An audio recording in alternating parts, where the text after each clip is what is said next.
and religion. So pray start. Amen. Pray finish. Okay, so for today's visiting lecture program and today's guest lecture, we have Dr. Muhammad Mudassir Feroz. He's a lecturer from Comsats University. And before his presentation, our international director, Ms. Ratih Yuni Arman, will give her an opening speech. So, Ms. Ratih Yuni Arman, the time is yours. Thank you, Mbak Anissa. Bismillahirrahmanirrahim. Assalamualaikum warahmatullahi wabarakatuh. Good afternoon to each one of you who present today. Today, Wednesday, August 4th, 2021, will be in our second days of visiting lecture event series. It is a moment of extreme pleasure to welcome the lecturer and guests who are present here to attend today. On behalf of University of Science and Computer Technology, STEKOM University, Semarang, Central Java, Indonesia, I offer my regards to Dr. Joseph Teguh Santoso, as Rector of University of Science and Computer Technology, Mr. Muhammad Mudassir, as lecturer from Comsats University, Islamabad, Pakistan, from Computer Science Department, students of University of Science and Computer Technology, and audiences from teachers or else. Today's topic will discuss computer security and challenges. As we know, computer technology exists around in 1822, and it is grown so fast until now what we can have today. While growing, this technology meets various problems from both software and hardware. For hardware problems, such as computer is, maybe our computer goes slow, keep starting, keyboards or our mouse or other peripheral work won't work properly. Blue screen also happen and all. While software problems, it might be like the software won't work properly, or it is difficult for us to operate. Inconsistent processing, incorrect matching and merging data, and also in security console. News from NBC inform us that Italian vaccination registration system down in apparent ransomware attack. Residents of the Lazio region, which includes Rome, will not be able to book new appointments for several days, and the region president said. The fact of that news is that the hackers have attacked the vaccination registration system in one of Italy's largest regions, temporarily blocking residents from booking new vaccination appointments, and yet their motivation wasn't immediately clear. The incident appeared to be a ransomware attack. Fit with today's topic of computer security and challenges, we will learn deeply to know such things and to avoid things like that happen in our organization in the future. We believe that today, our Honorable Mr. Muhammad will enlighten us in depth strategy to this area. Especially for students from STEKOM University, please follow this event and make some note and briefly ask the question you need to know to improve your knowledge in this computer security.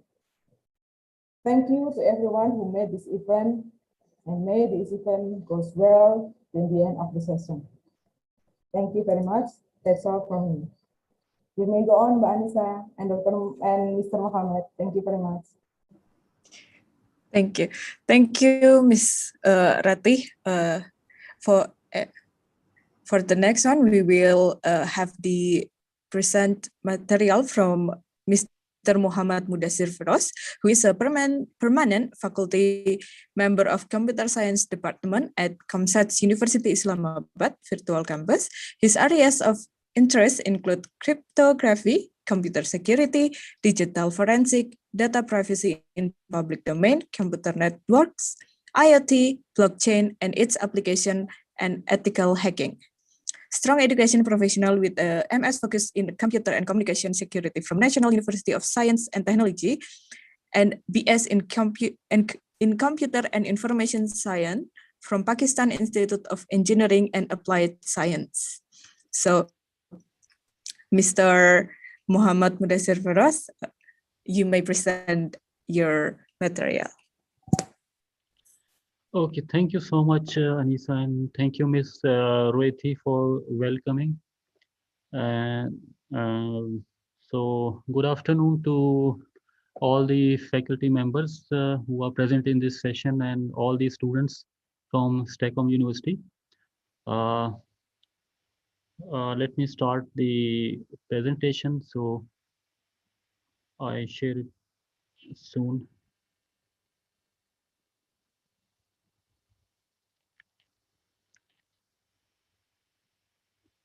Okay, can you see, Miss Anisa, can you see my screen? Yes, we can see your presentation. You can see. Okay, that's fine. That's fine. Thank you. Okay, now I start the presentation. Yes. Okay, my name is Muhammad Mudassir Feroz. Few of you right now, they know me like Miss Anisa and Miss Rethi, they know me, and for all the other participants of this session, I'm Muhammad Mudassir Feroz from Comsats University, Islamabad. The topic I'm going to talk about today is computer security and challenges. Of course, I'm not going to go so much deep into this topic because we only have a limited time of 1 hour. So I'll try to cover maximum aspects of computer security in this session. So here are my email addresses, and I'll share it again at the end of the presentation. So this is a brief introduction about me, which already Miss Anisa has told about.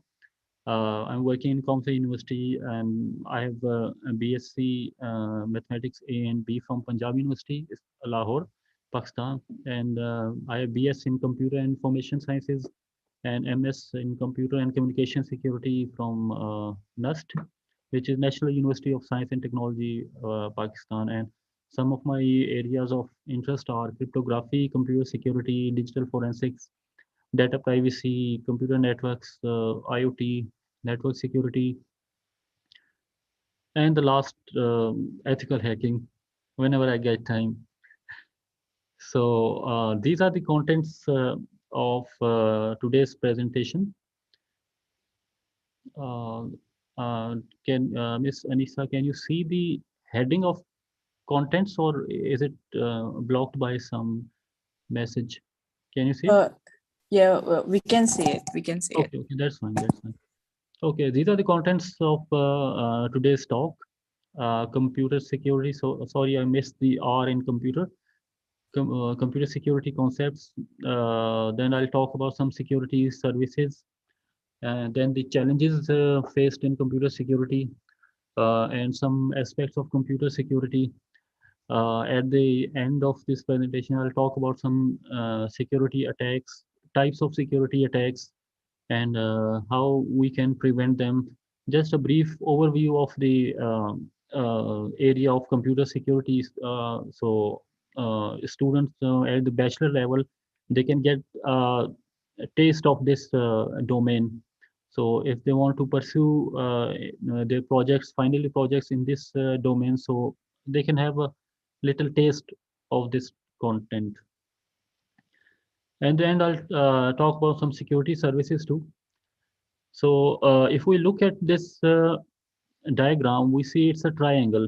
We can say, we can also call it triad, because computer security, it is all about these services mentioned on this triangle. So for all the students who have some questions regarding any slides or any topic, you can note it down. You can note the slide number. So at the end of this presentations, we will have a Q&A session. So we'll discuss all those questions at the end of these presentations. So computer security is all about these services mentioned on this slide: confidentiality, integrity, data and services, and availability. So I'll talk about these three services one by one. What is a confidentiality? Like you have some data you want to transfer. For a layman, I'll give an example. I'll try to give a simple example.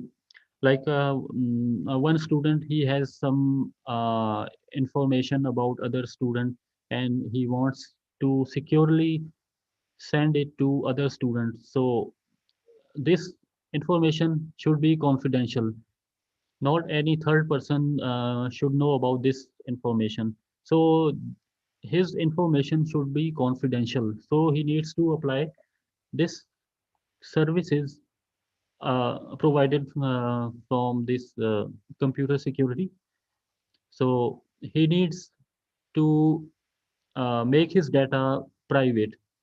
So it is also so it is only uh, we can say readable to only both of those students, sender and the receiver.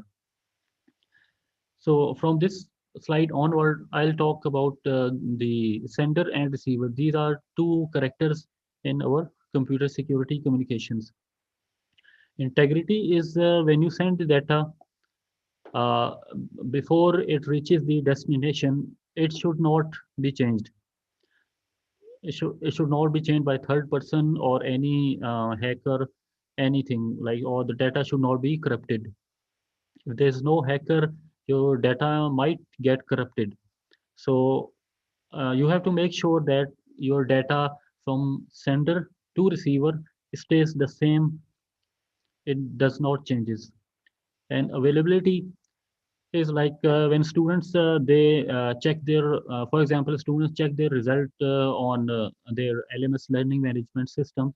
So that LMS is a resource which should be available to students 24 by 7. So the network should not be down. They should be able to check their results and grades anytime they want to check. So computer security is all about these security services. These three security services are basic security services. There are four more services which we are going to talk about in later slides. So this is confidentiality that we have already talked about. So in a formal language, we can say that preserving authorized restrictions on information access and disclosure, including means of protecting personal privacy and proprietary information. A loss of confidentiality is the unauthorized disclosure of information. And again, integrity, it covers both data and system integrity. So in a formal language, you can say that guarding against improper information modification or destruction, and includes ensuring information non-repudiation and authenticity. We'll talk about authenticity in a later slide. So a loss of integrity is the unauthorized modification or destruction of information. Information or data, you can call it both ways. Availability is again the same thing, that your resources, your computer security services, they should be available to legitimate users who are uh, who have access to use these security services. Authenticity, it means that the property of being genuine. It means, for example, I'm delivering this webinar to STEKOM University, so it's an authentic webinar, and I'm the authentic person delivering this webinar. If there's an attacker or someone else, some other person, third person, or we can, in computer security language, we call it man in the middle. So any third person who gets access to my system or my resources, he can uh, pretend to be Mr. Mudassir. So we have to also make sure that the authenticity of user and the message we transfer from sender to receiver is authentic. So some examples of security requirements are confidentiality. Example of confidentiality is the student grades. Like I'm the teacher and I have a class of 30 students. So each student can check his grades individually.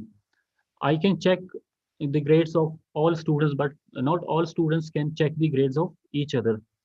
They only have access to their respective grades. So their data is kept private for themselves. Integrity, example of integrity is patient information. When we go to hospital, when we go to any clinic, so our data is kept confidential and it is communicated between the doctor and the patient. They only know the disease information, the medical history, or any financial information like patient when patient pays the bill, he uses his credit cards or something like that. So and also the medical information. So the medical information is kept private in the database of hospital. So when the next time patient visits the hospital, he gets access to the same system again, and his history is retrieved from the database, and which should be not changed. If his history is changed between his two visits, then we can say that there is no integrity service provided in the hospital management system. So we have to make sure that integrity is provided in our management systems or any application we are using. And of course, the availability when we go to hospital or any service provider, they provide us service on the basis of 24 by 7. So they don't refuse us that we provide service from 9 to 5 or in office hours. So they have to provide 24 by 7. So these I listed down some challenges faced in computer security. Of course, computer security is a vast domain, and providing a security services uh, is not a simple task. Uh, a layman, a normal person, he can think of computer security like locking his cell phone by providing a simple pattern or some 4-digit number, which is the password of his cell phone. But that is not complete security. That is the we can say that is the first part of computer security, and that is the authentication of user to the mobile. So for example, if a student access his cell phone, he knows the password. Until unless he knows the password, he cannot get he cannot get the access of his cell phone. That is the authentication of user to mobile phone. So we must consider potential attacks when nowadays we see that so many new types of services are provided to customers. So as long as the new security services are provided to customers, so new type of attacks are also discovered. So we have to maximize our security level. So there are procedure used, counterintuitive, involve algorithms and secret informations. I'll talk about some detail about this fourth point, algorithm and secret information at the later slides. So and fifth point is we must decide where to deploy mechanisms. So depending on the application and the requirement, for example, if we deploy our learning management system in our university, we have different requirements of computer security services. We cannot say that the computer security services provided in uh, some school is similar to the computer security services provided in university level or the military organization. We have to keep an eye on the requirements. We have to see what services we need depending on our requirements. It's a battle of wits between attacker and admin. Admin, he tries to maximize the security level of his application, while the attacker, he tries to find the loopholes in those applications. So that's a trade-off between, we can say it's like a game between admin and attacker. Computer security is not perceived on benefit until fails. It requires regular monitoring. For example, you have a organization which has biodata of all the citizens of Indonesia, which is the centralized system of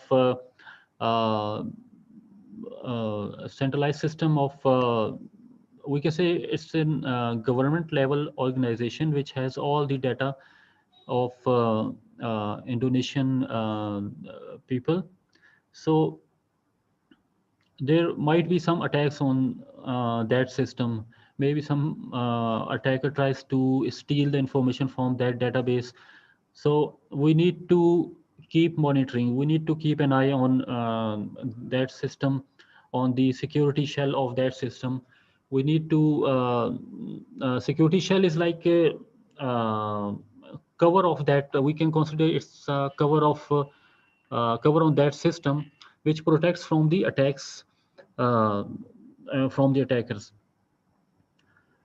So monitoring system is also important in that organization. Monitoring system, what it does is that it tries to identify the incoming connections to those organization database.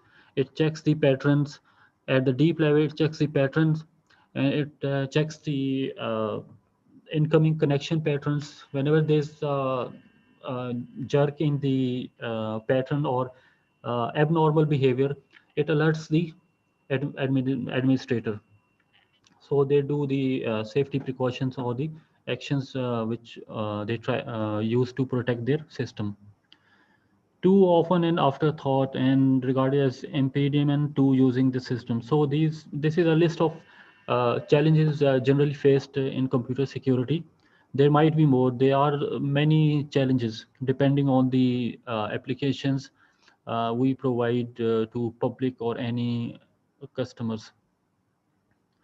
So aspects of security are, there are three aspects of information security. We can say computer security is also called information security.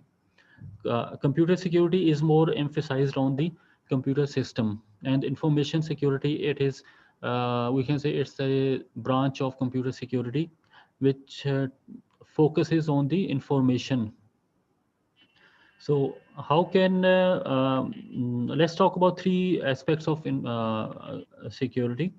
We have security attacks, we have security mechanism, and we have security services. This is a bit of revision from the previous security services. We have security attacks, like we have man in the middle attack. We have different kind of attacks. You might have heard of DOS attack, DDoS attacks, which is distributed denial of service and denial of service attacks. These are different types of network attacks which are common in computer security domain. Security mechanisms are the mechanism which we apply on our system to cater these security attacks, to prevent our system from failure. And this mechanism includes some security services. So here we can note that there are two terms, threat and attack. Threat is potential of violation of security, means that your system is vulnerable to some attack. There's some loophole in your system. So we can say that that's a threat, because if you, for example, if your system has some open port, so it can be used by hackers So that is a threat. So when hacker uses that port to launch an attack on your system, that move is called the attack.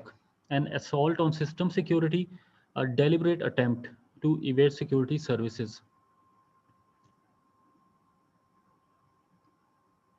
So these are the definitions of those things. So now we can briefly see that what kind of attacks are possible in computer security. Generally, there are two types of attacks in computer security. One is passive attacks, and second type is active attacks. So briefly, we'll go through both of them. What happens is in passive attacks is that we have Bob and Alice, two characters. Bob is the sender, Alice is the receiver. This is the classical example in computer security. So these two characters, you wherever you go, you will see Bob and Alice in the examples of computer security. So Bob sends some information to Alice, but there's a person named Darth. He reads contents of message from Bob to Alice. He just sits silently and reads the contents of messages from Bob and Alice. This is like he just monitors their communication and reads the data. This is just an example of one student writes something on a paper and give it to third person, the messenger, which takes it to another person who needs to get that paper. But on a way, that messenger reads the content. He does not changes the content of that message. He just reads what is inside that paper or message. So Bob and Alice, they do not know that the content is read by third person. It's a passive attack, and it is hard to identify that your data is being read by some attacker or not, unless there is some abnormal pattern in communication or abnormal packets in communication. But that needs of course that needs to check the communication at the packet level. You need more time and you need more resources. Second type of attack is active attacks. This is a same time kind of attack like passive attack. One additional thing is that the man in the middle is Darth. He changes the content of messages and sends it to Alice. Bob sends some information. For example, Bob, considering the university environment, we can say that let's suppose Bob finishes his assignments and sends this to his colleague Alice to get the help from this assignment and submit on his her behalf. So both students, they are trying to help each other to do a simple task. So there's a man in the middle, Darth. He captures the assignment of Bob, changes the assignment contents, and sends to Alice. So at the end of Alice, she sees that whatever is modified by Darth is visible to Alice, but that is not visible to Bob. So Bob does not know that the content of the messages are modified unless he confirms from Alice that have you received this data or the data is changed. So this type of attack is active attacks. So if we talk about computer security services, there are these two official documents which we can read in detail, X.800 and RFC 2828. These documents provide us detailed requirements on the services. So a service provided by a protocol layer of communication open system which ensures adequate security of the systems of data transfer. It provides the standards of computer security services. So we can also read this. You can also read these documents. They are downloadable from the internet. So briefly, what this document X.800 has, it gives us detail about these security services. We already talked about authentication, data confidentiality, and data integrity and the availability. Now there are some more security services which are related to these three basic security services. Authentication, assurance that communicating entity is the one claimed. So we already talked about that.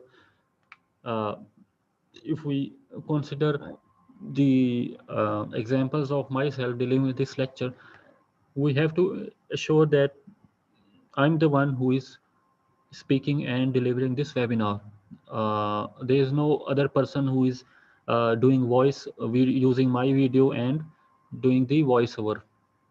So we have to keep sure that authentic person is communicating. Second one is access control, prevention of the unauthorized use of resources. Access control, for example, we can understand this service like if we consider an example of a student accessing the LMS system. So student has a right, he has access, he has credentials to log into LMS and checks his results and details. So not any other person from his family or any other person from public can access that LMS system. So access of LMS is only available to authentic persons. Data confidentiality, data integrity, we talked about these two services already. Non-repudiation means protecting against denial by one of the parties in a communication. Like me and, for example, consider me and Miss Anisa, we are communicating and we are passing the messages over the internet. So we have to make sure that uh, whatever I get is assured that it is from Miss Anisa, and Miss Anisa gets the messages from myself. So it is ensured that those messages are from my side. So we need some more kind of security services to ensure non-repudiation. Means that I have sent few text messages to Miss Anisa or the students. So I cannot deny that I already sent those messages. So there is security services for that. We can use some hashing techniques for that. We can use some cryptography techniques, or we can use some certificates for that. So those are the services. When we go deep into computer security services, there are a lot of techniques we can use to get this service. Availability is resource accessible and usable to legitimate users 24/7. So security mechanism, we already talked about this, that feature designed to detect, prevent, or recover from a security attack. This is a mechanism, a set of protocols. We can say these are steps to detect, prevent, or recover from a security attack. Initially, you have to protect your system. If there is some loophole, then you have to prevent your system from attackers. And if attacker has launched some attack, then you have to have some security mechanisms to recover from that attack. Your system should not go down for a long time. So no single mechanism that will support all services required to, there's not a single mechanism that will be enough for all these services. We have to have multiple of mechanisms for that. However, one particular element underlies many of the security mechanism is use of cryptographic techniques. In a cell phone, we can put some password of 4 digits or some different pattern, but that is breakable. There is a technique in computer security called brute force. If we do not know the password, the last option is the brute force, which can be applied on cell phone or any system which reveals the password of that system. But that needs some advanced resources and computer, some fast type of computer system, who can say a supercomputer or some like that. So now we are going to talk about cryptography a bit. So cryptography, there are some basic terms that we use in cryptography. Cryptography is basically, we can understand it like cryptography is a scramble of words. We send a simple message of hello to students. So if we apply cryptography, there's a technique called encryption. So encryption is basically scramble of those letters. Instead of hello, we can write it other way around. So we may write hello as O double L E H. We send in this way. At the end, at the receiver end, he the destination, the receiver, it reads from HELLO. So he gets the right text. That's the basic definition we can, if we need to understand the concept of encryption. So these are different terms on this slide that are normally used in computer security in the encryption technique. Plain text is our original message. Ciphertext is the one which is coded. Our message that was that we just support was hello, HELLO. That is our original message called plain text. If we write it the other way around, like OELLEH, then that is our ciphertext. And cipher is the algorithm for transforming plain text to ciphertext. Cipher is basically our algorithm which transfers our plain text to ciphertext. So cipher, it could be your number of steps to transform your plain text into ciphertext. Key. Key is the information used in cipher, known only to sender and receiver. Algorithm, cipher is the steps of transforming from plain text to ciphertext. And key is the technique how you transfer from plain text to ciphertext. Key is the secret here. So in cipher means, next term is in cipher means encrypt, or decipher means decrypt. When you encrypt at the sender location, converting plain text to ciphertext, it is called encryption. And decryption is called recovering from ciphertext from the plain text. That is the opposite procedure from converting a ciphertext from plain text. Sorry, converting plain text from ciphertext. And the branch of computer security, which has all these security services, encryption, these topics, this branch is called cryptography, study of encryption principles and methods. So there's a lot of math involved in this cryptography. And students, you can check on the Google what is cryptography and what kind of math involved in this cryptography.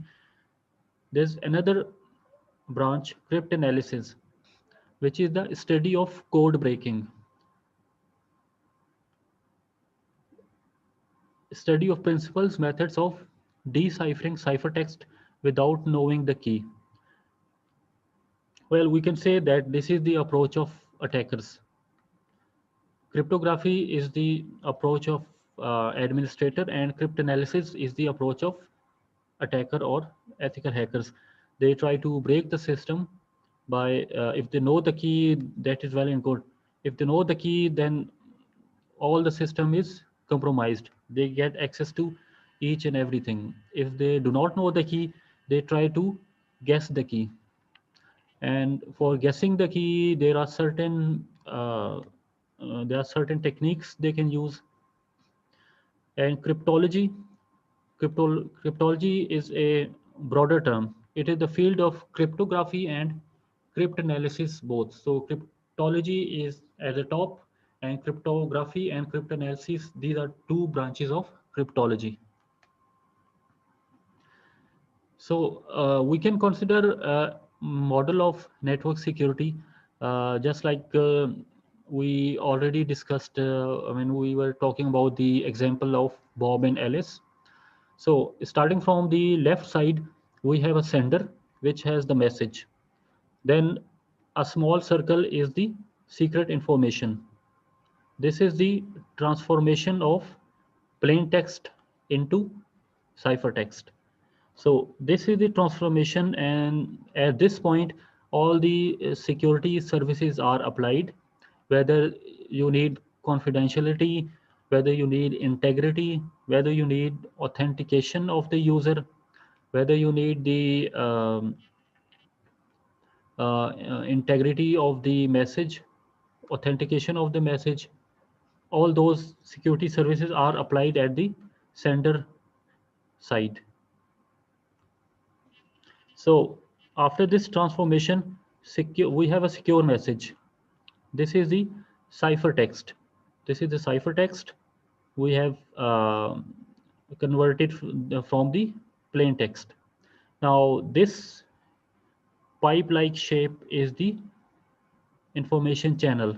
This is our internet. We can consider this is our internet. So over the internet, sender and receiver, they are communicating. So at the receiver end, we get the secure message.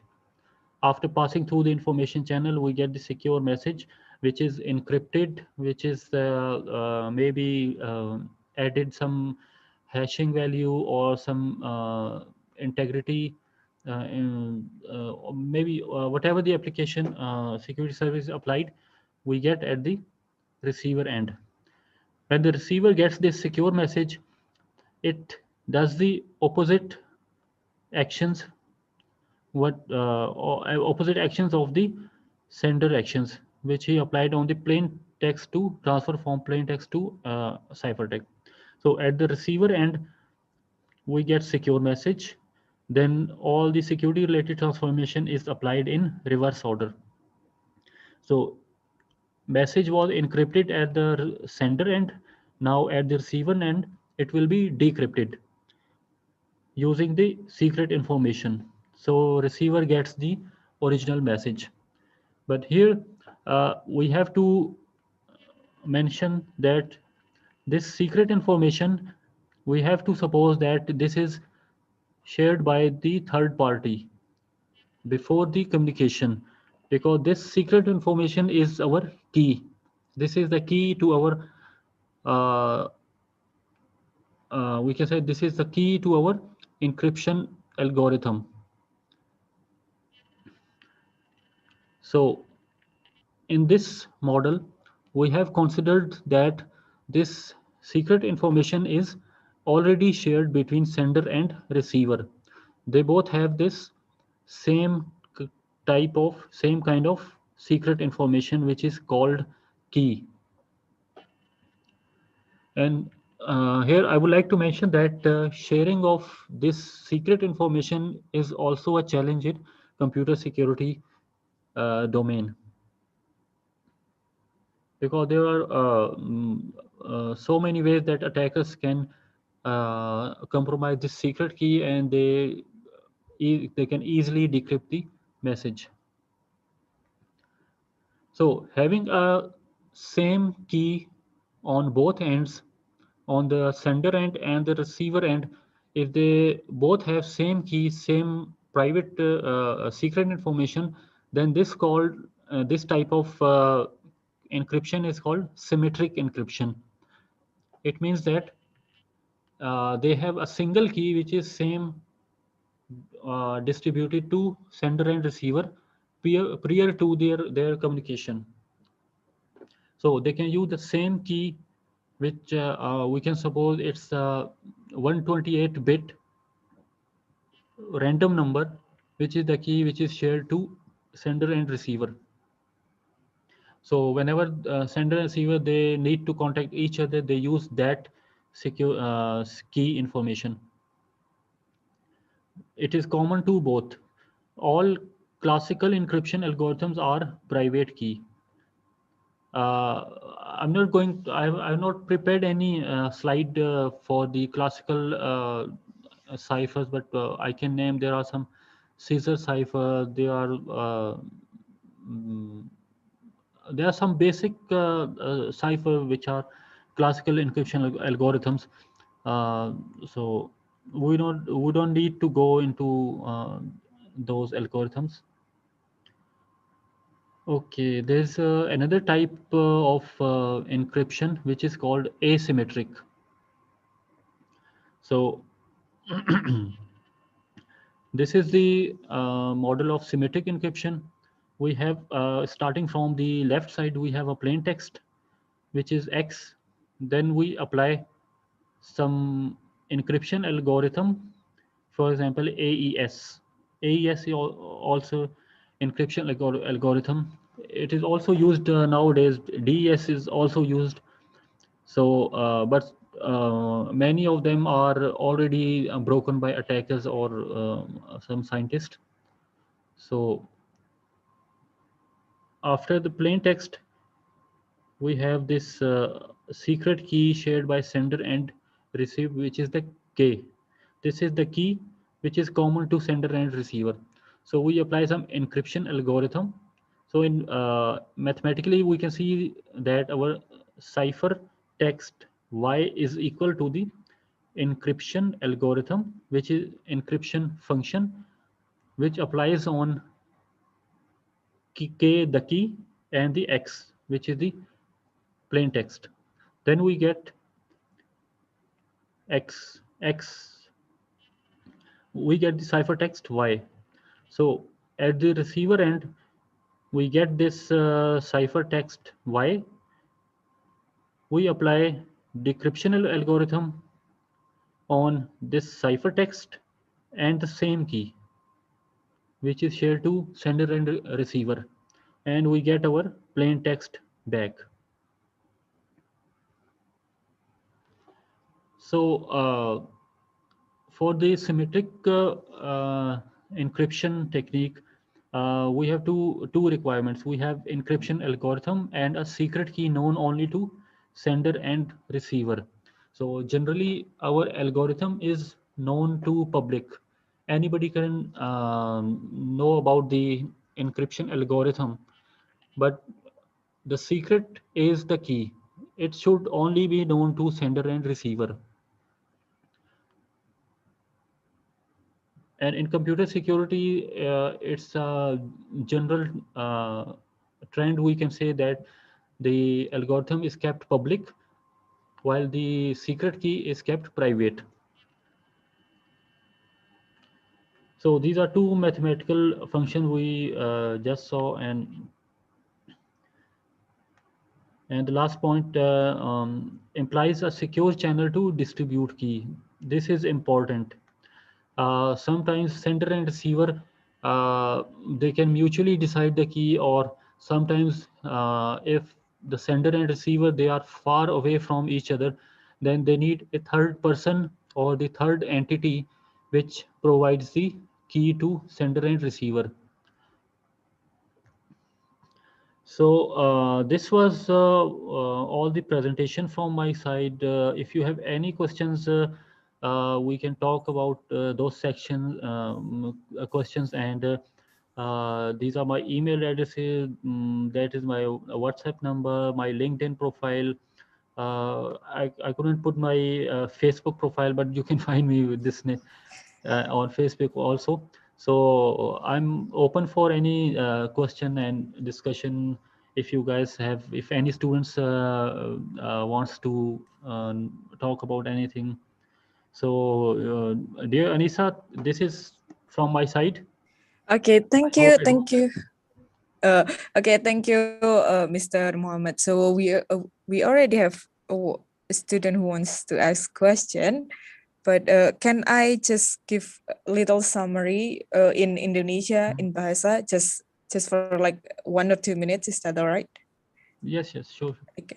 Oke, jadi kesimpulan dari presentasi Mr. Muhammad tadi adalah konsep kunci keamanan, yaitu ada kerahasiaan atau info yang dirahasiakan, ada integritas atau info yang dapat dipercaya untuk menyimpan kerahasiaan informasi tersebut, ada ketersediaan, yaitu untuk ketersediaan untuk melihat informasi yang disimpan, dan ada keaslian atau informasi yang disimpan adalah autentik dan valid.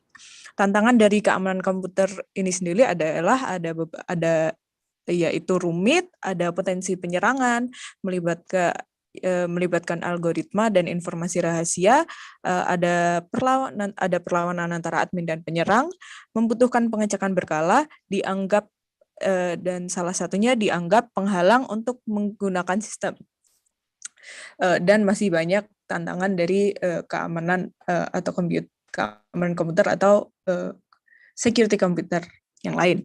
Lalu ada beberapa aspek keamanan, yaitu ada penyerangan keamanan, ada atau pelanggaran keamanan yang dilanggar, atau lalu ada mekanisme keamanan, yaitu proses penjagaan keamanan, ada layanan keamanan, yaitu layanan yang menyediakan untuk menjaga keamanan, lalu ada threat atau ancaman, ya itu adalah potensi untuk melanggar keamanan, dan ada attack atau serangan, yaitu pelanggaran keamanan dan sudah mencoba menghindari atau melewati layanan keamanan tersebut. Lalu ada passive attack, serangan yang tidak dapat terdeteksi, dan ada active attack, serangan yang terlihat atau dapat terdeteksi. Lalu ada layanan keamanan, yaitu X800 dan RFC 2828.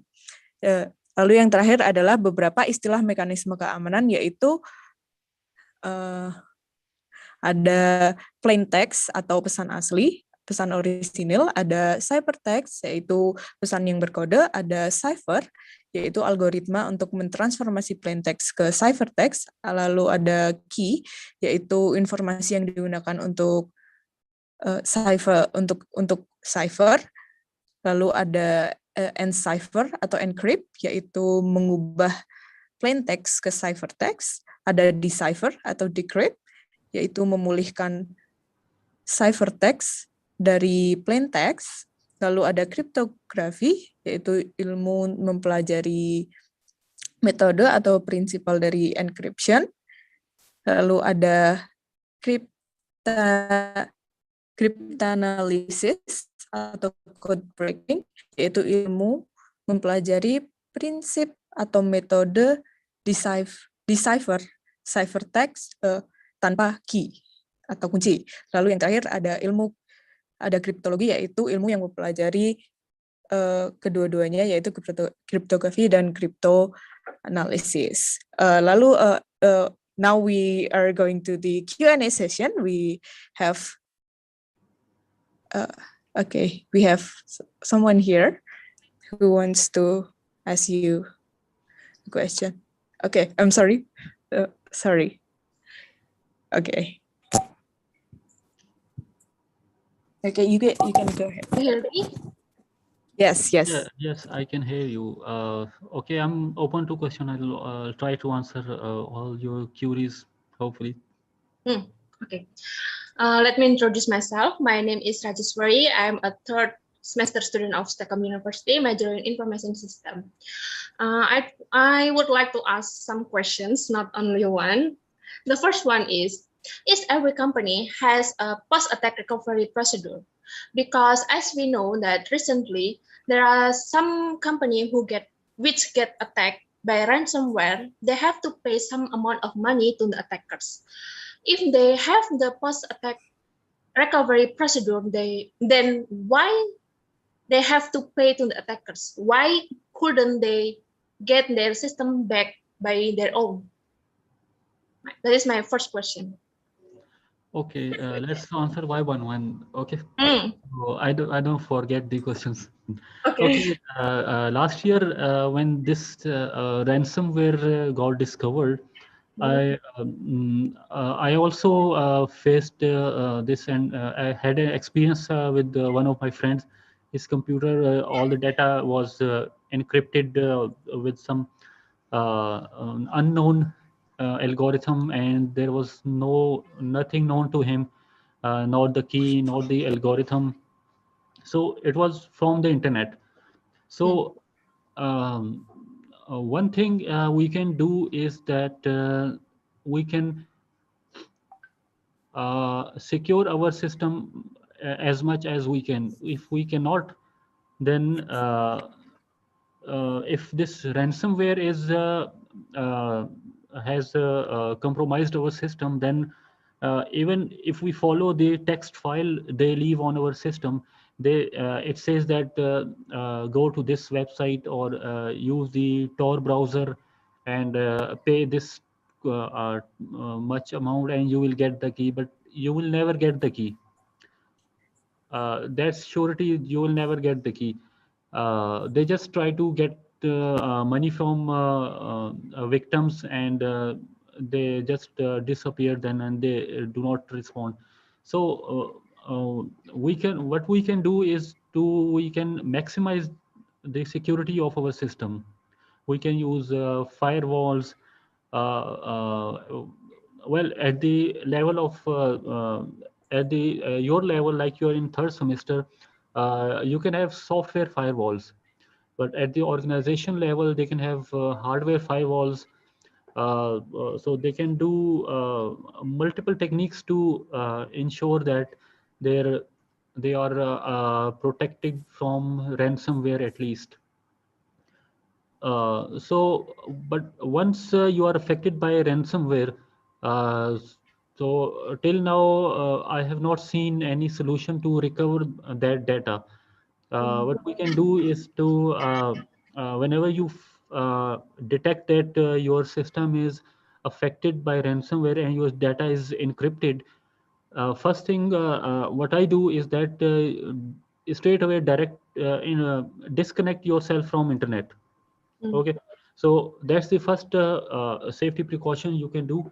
That's the like you can say that's the to rescue your system. Of course, maybe your all the data is encrypted or half of your data is encrypted, and you have encountered and detected that your data is changing. So first thing you should do is disconnect your internet or and shut down your system for a while, and when you restart your system, you can uh, start in safe mode, or like whenever you restart your system, first thing you should enable is the antivirus or some anti-malware softwares you install in your system, so you can then carry on. But until right now, I have not seen any cases that you pay the amount and you get the key. So there's no solution for this right now. Okay. One more. During this pandemic, the number of cyber attack is increasing, right?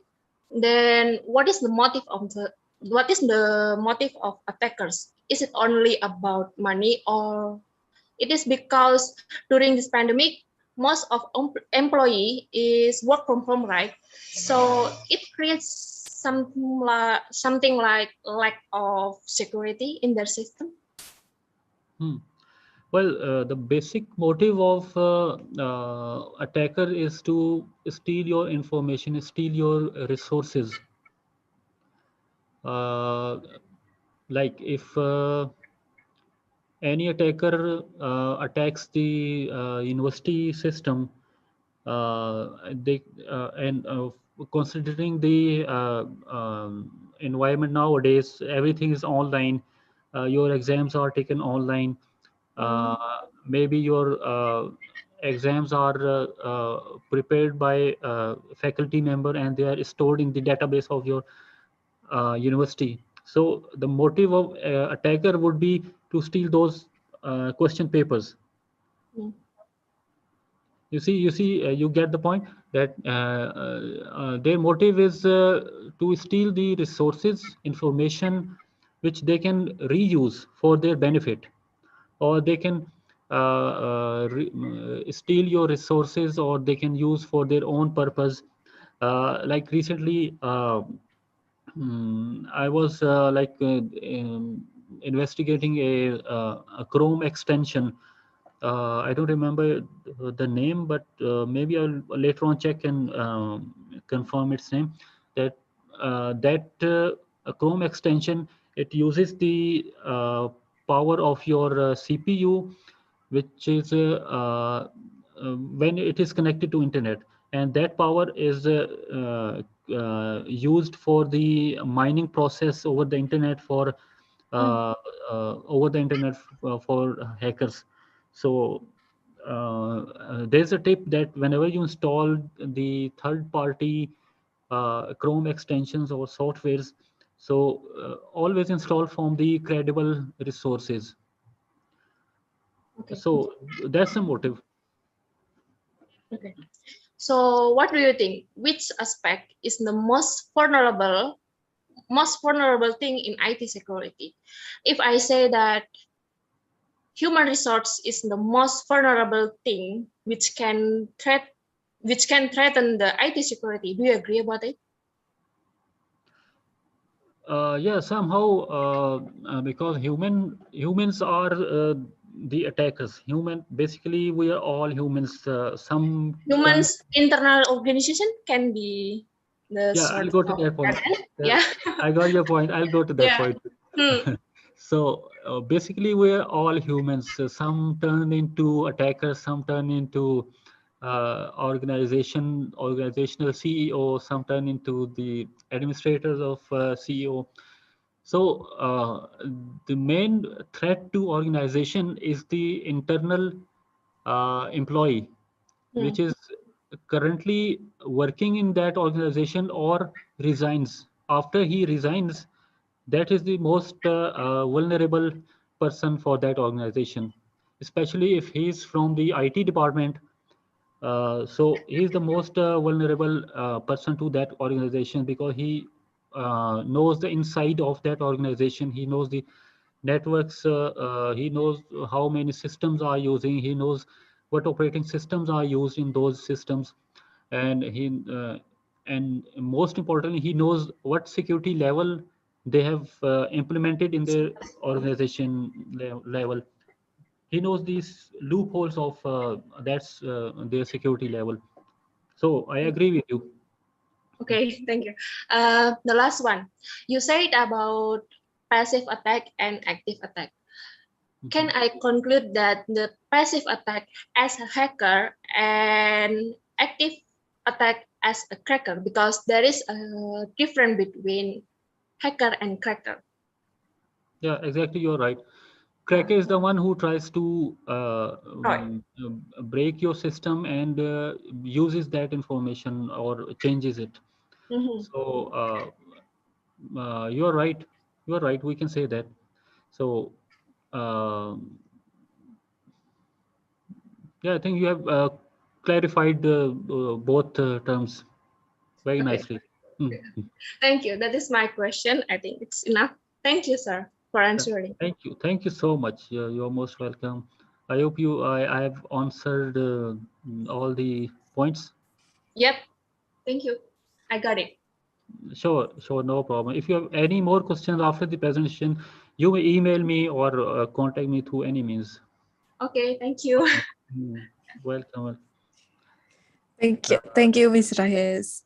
Okay, so is there anyone other that do other participants have any question about while waiting for another?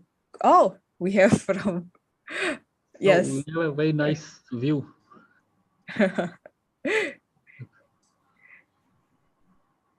Okay. Okay, we have Ms. Rati. Okay. Yes, sorry, I really interested in this presentation. Can I ask you something, Mr. Muhammad? Yeah, sure. You want to ask me?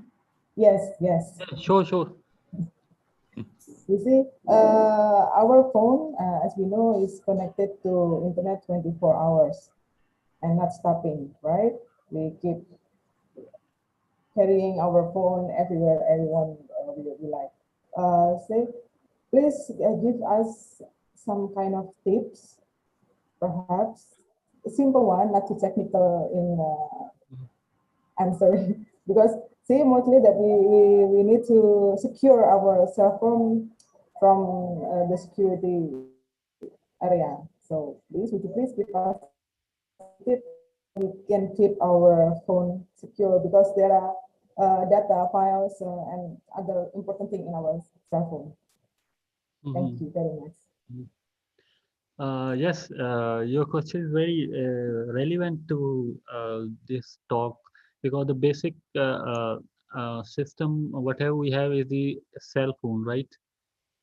So everybody has at least one cell phone these days. Some people have two. I don't know how they manage to between the two phones, but I have only one. Yeah, I have So only one too.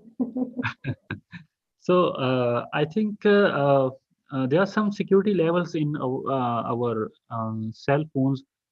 Some security services we can use. We can use the simplest is the password, 4-digit password.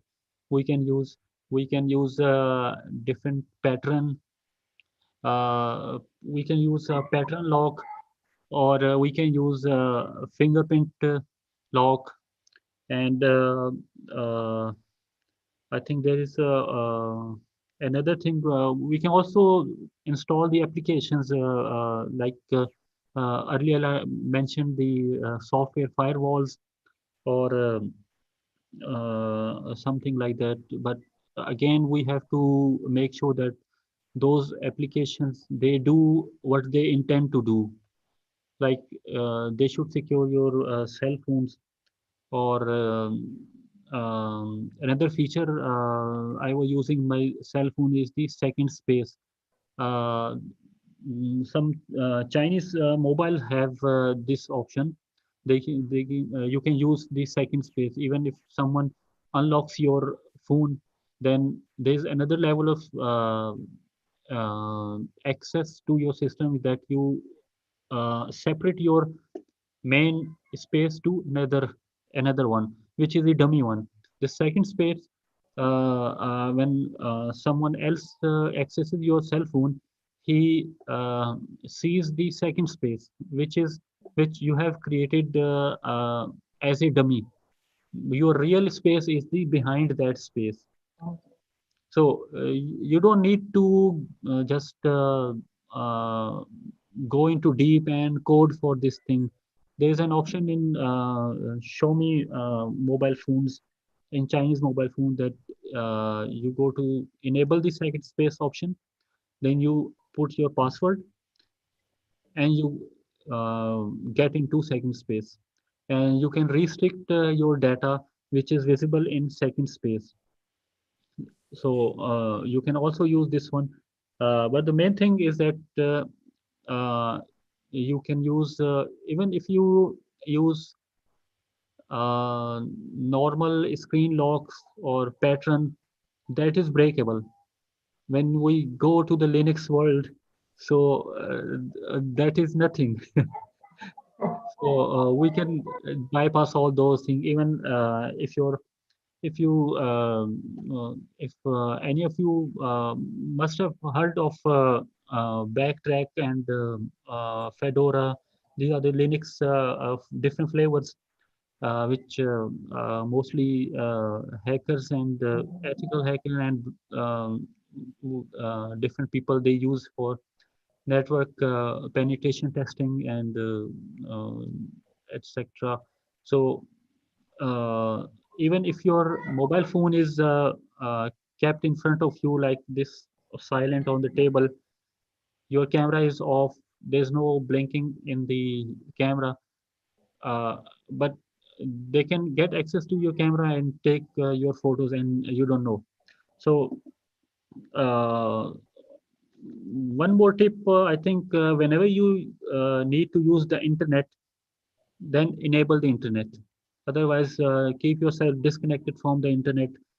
And of course, hacking from the GSM signals or the 4G signal cell from the cell tower, that is not easy right now. So, and there's one more tip that you can use two-level security in your cell phones.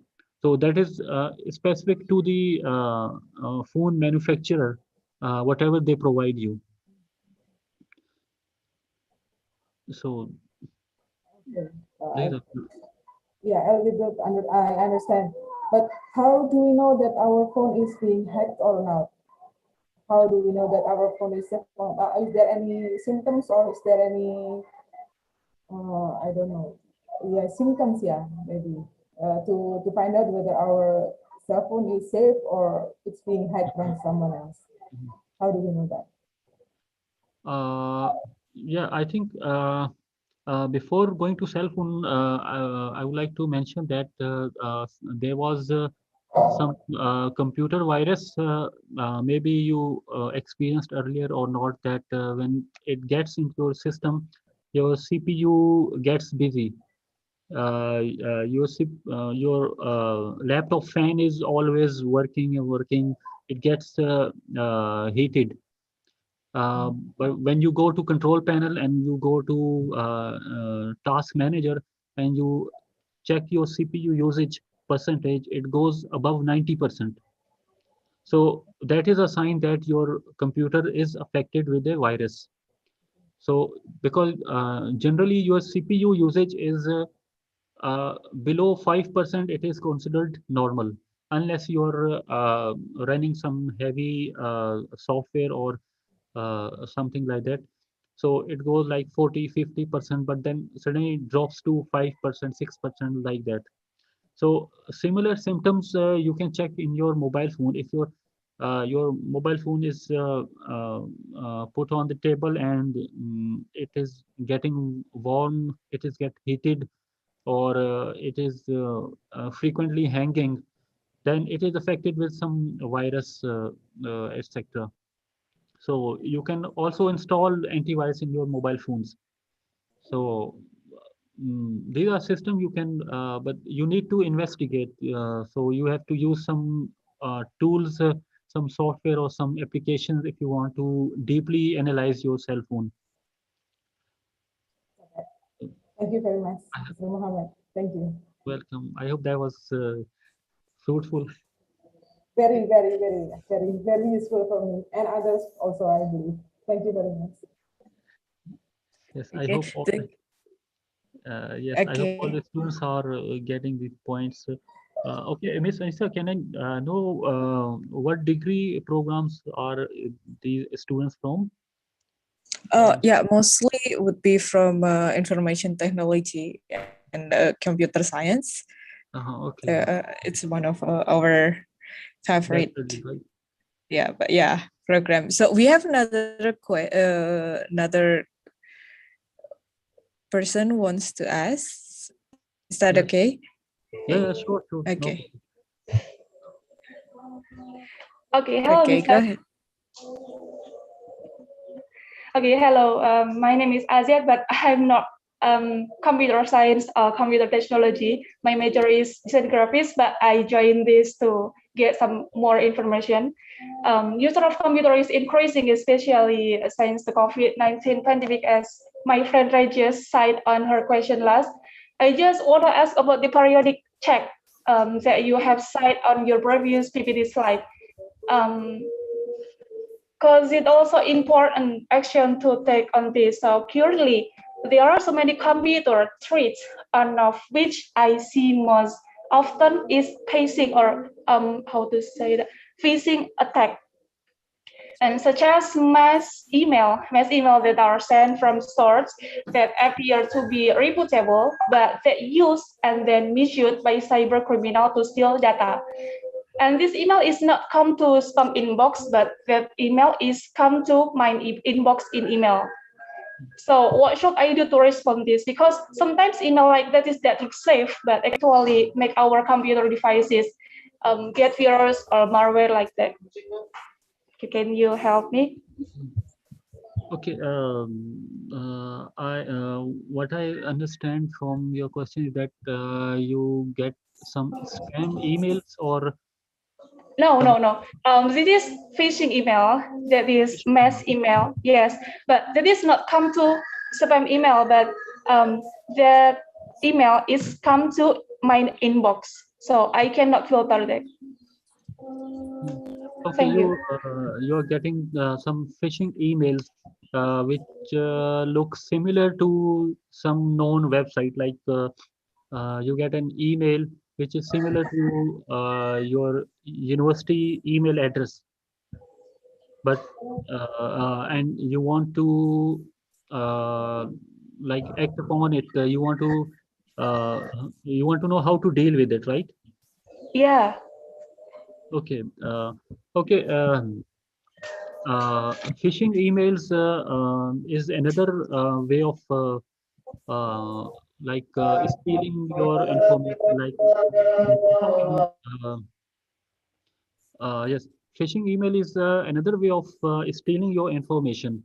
Like a student at this level of like first semester, a student after grade 12, when they enter the university, they get so many emails, and for them, I think it's not easy to differentiate between the authentic emails and the phishing emails.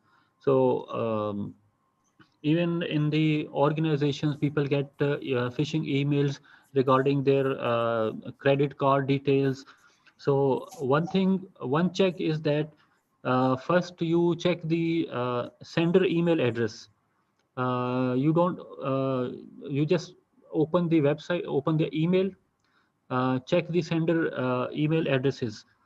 If that is correct, then you can somehow trust that website, that email, that this is some kind of authentic email. Then you can open that email.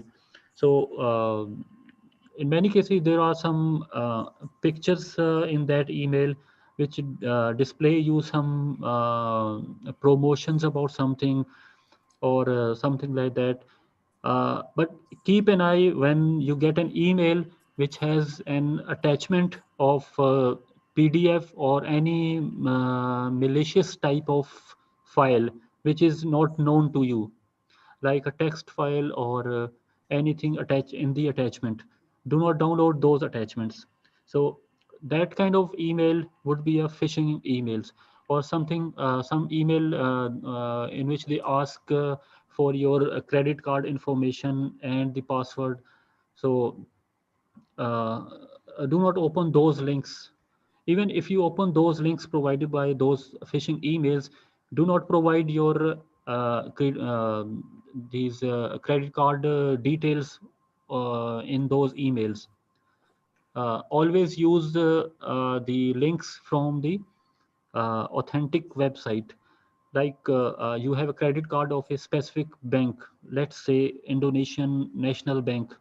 There might be some. So let's say Indonesian is National Bank has a website which provides you internet banking. So always go to website, and from that website use the link to get to the internet banking. Do not trust any links provided in your emails. So these are the checks you can look for before opening any emails. I hope I answered your questions.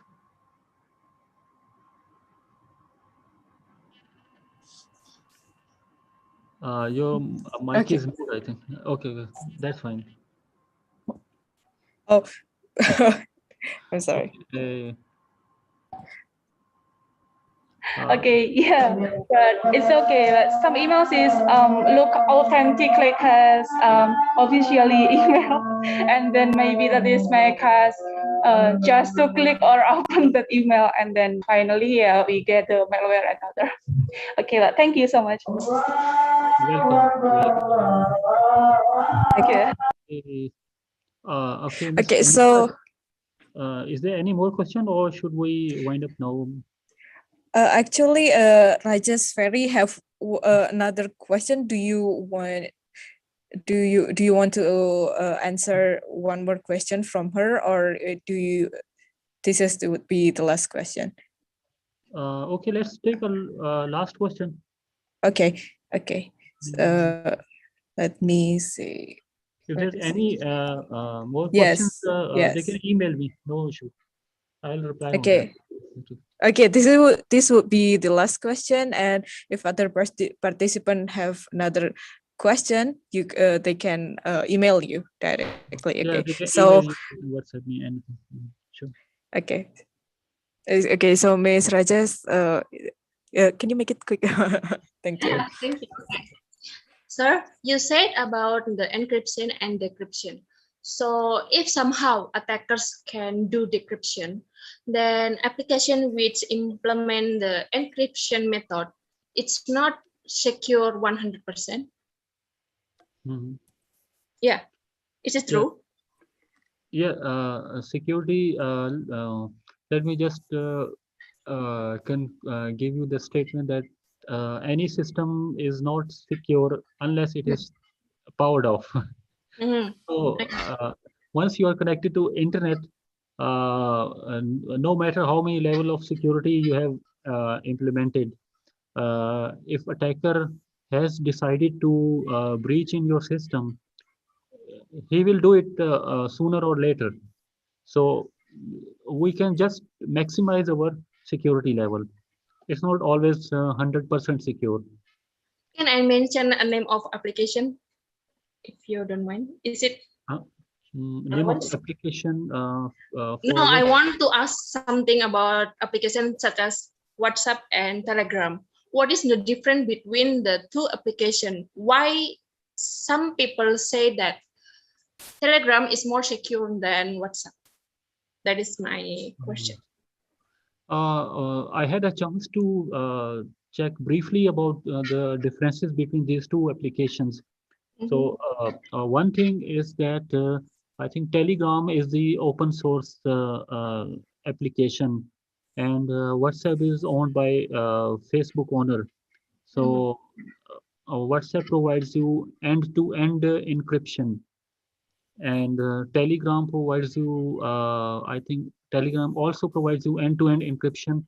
But the feature I like is that Telegram, although I'm not using the Telegram yet, but I have planned to use Telegram because it is the open source application available to you. So, in WhatsApp, your data is accessible to Facebook. Once your communication is done over using the WhatsApp, so data is saved in Facebook servers, and we do not know what kind of data our data is saved over the servers of Facebook. They are behind the scenes. They are using their data. We just agree to their terms and conditions. Usually, we do not check the details of end user license agreements.